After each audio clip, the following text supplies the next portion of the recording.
শিক্ষার্থীদের আন্দোলনে গত ৫ আগস্ট প্রধানমন্ত্রীর পদ থেকে পদত্যাগের পর দেশ ছেড়ে ভারতে পালিয়ে যান শেখ হাসিনা। এরপর থেকে আন্দোলনে শিক্ষার্থী নিহতের ঘটনায় দেশের বিভিন্ন স্থানে শেখ হাসিনা সহ আওয়ামী লীগের নেতাকর্মীদের বিরুদ্ধে মামলা দায়ের হচ্ছে।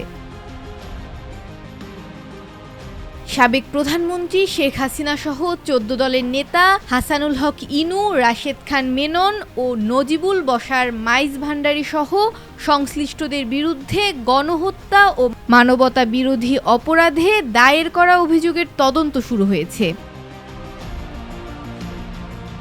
এ বিষয়ে আন্তর্জাতিক অপরাধ ট্রাইব্যুনালের তদন্ত সংস্থার উপপরিচালক আতাউর রহমান বিষয়টি নিশ্চিত করেন। তিনি জানান, সাবেক প্রধানমন্ত্রী শেখ হাসিনা ও আওয়ামী লীগের বিরুদ্ধে আন্তর্জাতিক অপরাধ ট্রাইব্যুনালে গণহত্যা ও মানবতা বিরোধী অপরাধের অভিযোগে মোট ৩টি অভিযোগ দায়ের করা হয়েছে। এই অভিযোগ দায়ের করার পরপরই আমরা তদন্ত শুরু করেছি। আন্তর্জাতিক অপরাধ ট্রাইব্যুনালের তদন্ত সংস্থায় করা মামলায় আসামিদের বিরুদ্ধে আন্তর্জাতিক অপরাধ ট্রাইব্যুনাল আইন ১৯৭৩-এর ৩-এর ২, ৪-এর ১ ও ৪-এর ২ ধারা অনুযায়ী গণহত্যা ও মানবতা বিরোধী অপরাধের অভিযোগ আনা হয়েছে।